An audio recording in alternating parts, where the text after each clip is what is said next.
আইসে গাঞ্জা মাঞ্জা খায় টিন খাইয়া পরে চলে জায়গা দুইরা মারামারি করে ফিটিং দেয়, এগুলোর জন্য আসতে ভয় পায় সবাই। চিন্তায় কবরস্থান হয়, এখানেও হয়। আমরা কিছু কইতে চাইছি না, সুরা নিয়ে আসে, রামদাও নিয়ে আসে, আছে কুবাবার দেয়।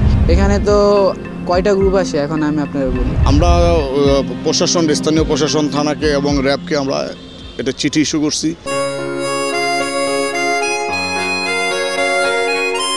এইটার নাম হয়েছে বুদ্ধিজীবী আর কি, শহীদ বুদ্ধিজীবীও বলে অনেকে বলে যে বুদ্ধিজীবী কবরস্থান, নানান ধরনের নাম আছে আর কি, দুইটা একসাথে। তো এখানে অনেক কিছুই দেখা যায়, যেমন মনে করেন যে একটা মেয়ের সাথে খারাপভাবে কথা বলা বা খারাপ আচরণ করা বা খারাপ কাজে লিপ্ত, এরকম অনেক কিছুই হয়। যেমন এখানে হ্যালোজিন লাইটগুলো জ্বালানো হয়, ওই যারা কাজ করে ওই পাশে থেকে আসে, আইসা এদিকে মনে করেন যাদের মন চাইলো গাঁজা খাওয়ার তারা খাইলো, আর ওই পাশে বসে আড্ডা দেয়, ওদিকে বিক্রি করা হয় আর এখানে খায়।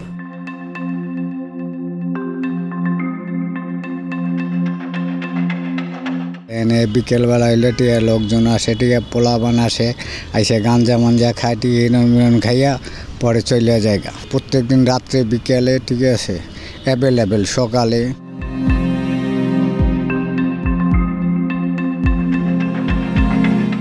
এই এলাকায় আপনার পুরো মাদক শাসিত, এটাতে একটা জাতীয় স্থাপনা, এই স্থাপনার যে গুরুত্ব এখানকার যে মানুষ যারা আছে অনেকে বোঝে না।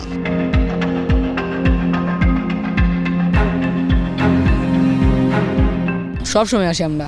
কি করো এখানে এসে? ঘুরি, এই জানালে কোন সময় ব্যাট বল খেলি, গিল মুল কাইটা জায়গা।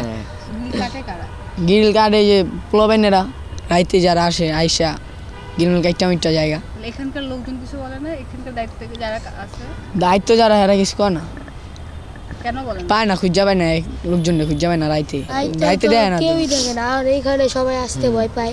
ভয় পায় কেন? এই কিছু পোলাপেনরা আছে, দুইরা মারামারি করে ফিটিং দেয়, এগুলোর জন্য আসতে ভয় পায় সবাই। ফিটিংটা কি? মানে সবাই দইরা আটকে টাকা পয়সা রাখা দেয়, মোবাইল রাখা দেয়, এর লেগে আসতে ভয় পায় সবাই। চিন্তায় কবরস্থান হয়, এখানেও হয়। সিকিউরিটিরা আছে, ওনারা কিছু বলে না? ওনারা কি বলবো, ওনারা যদি মনে করেন কিছু বলার নেই, ওনারা আইসা দরকার লাগলে আরো দুটো টান দিয়ে দিব, এরকম সিকিউরিটি। আর সিকিউরিটি ভয় পায়, মায়ের উপরে কোনো ওষুধ নেই, বুঝছেন, মায়ের জিনিসটার খুব ভয় পায়। ওই যে যারা গার্ড থাকে ওরা ঠিকই অগ কথা মানে না, ও কথা শুনে না, অগো আরও ঝাড়ি দেয়, ওর অগো মারতে লয়, ঠিক আছে, সন্ধ্যাবেলা যদি অগলায় খারাপ ব্যবহার করে হলে অগো মারে, ঠিক আছে, রাত্রে অগো মারধর করে।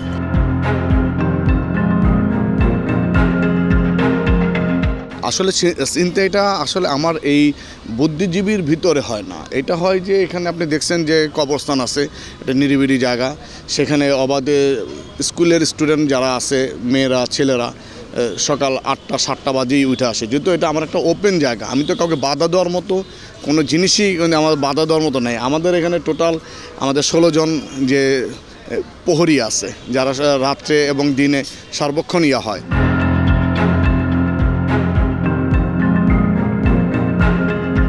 আগে যেরকম দুর্নীতি, এখন সেরকম দুর্নীতি নাই জায়গা।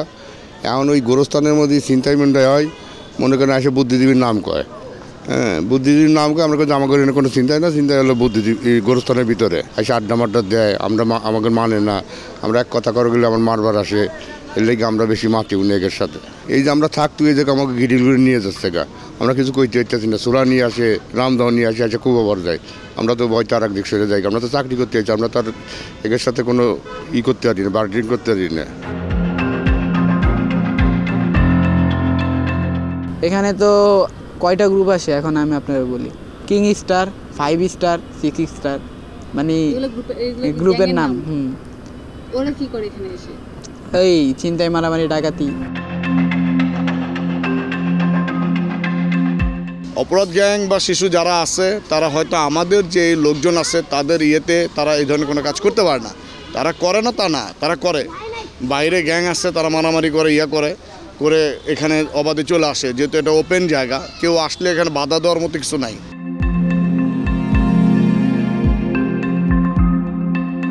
পুলিশ আয় না জায়গা, পুলিশের কোনো খবরই নাই জায়গা। হ্যাঁ, আমরা পুলিশের সবসময় ফোন দিই, সিডি দিছি, হেড অফিসে দিছি, রেপ অফিসে দিছি, সে আগারগাঁও হেড অফিসে দিছি, কোনো পুলিশের তদন্তই নেয় না জায়গা। তো আমরা এটা কীভাবে চাকরি করতেছি, আমরা বহুত কষ্টে চাকরি করতেছি জায়গা। আমরা প্রশাসন, স্থানীয় প্রশাসন, থানাকে এবং র্যাবকে আমরা এটা চিঠি ইস্যু করছি কয়েকবার। প্রতি বছরই আমরা 3-4 বার করে ওনাদের সাহায্য সহযোগিতা নেওয়ার জন্য। ওনারা শুধু 14 ডিসেম্বর উপলক্ষেই এখানে আসে এবং র্যাব কন্টিনিউ ওনারা আসে, ওনারা আমাদের স্বাভাবিক সহযোগিতা করে। আমরা যদি স্থানীয় পুলিশ আমাদের কাছে আসে, মানে আমরা চাচ্ছি এটা যদি ঘন ঘন আসে, তাহলে আমরা যারা বাইরের দর্শনার্থী আসে তাদেরকে খুব ভালোভাবে আমরা এই যে স্মৃতিসৌধের যে পুরো হিস্টোরিটা আমরা ওনাদেরকে ভালোভাবে উপস্থাপন করতে পারবো। সংবাদ, ফিচার ও অনুষ্ঠানের জন্য ভিজিট করুন সংবাদ প্রকাশের ওয়েবসাইট এবং যুক্ত থাকুন ফেসবুক পেজ ও ইউটিউব চ্যানেলের সঙ্গে।